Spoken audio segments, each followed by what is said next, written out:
English লেখার সময় আমাদের তিনটে ওয়ার্ড খুব কনফিউজ করে। এই তিনটে ওয়ার্ড হচ্ছে সামটাইম, সামটাইমস অ্যান্ড সামটাইম। তো দেখো, তিনটে ওয়ার্ড কিন্তু শুনতে অলমোস্ট একই রকম মনে হচ্ছে, but they are not same. এদের ইউজ আলাদা, এদের মিনিং আলাদা। তো আজকের এই ছোট্ট ভিডিওতে আমি তোমাদের এদের ইউজগুলো নিয়ে একটু বলে দেব। তো দেখো, সামটাইমস যখন ইউজ হচ্ছে, ইট মিনস মাঝে মাঝে, নট ফ্রিকুয়েন্টলি, কিন্তু মাঝে মাঝে যেটা হয়।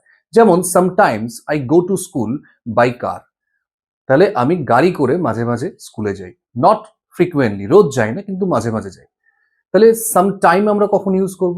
এসটা যখন থাকলো না, তখন আমরা কি মানে বোঝাবো?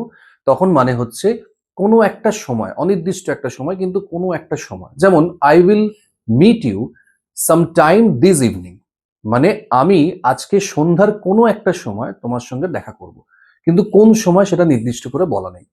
তখন হবে some time. Then what about some time?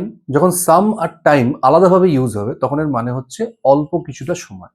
যেমন I want some time to complete the project.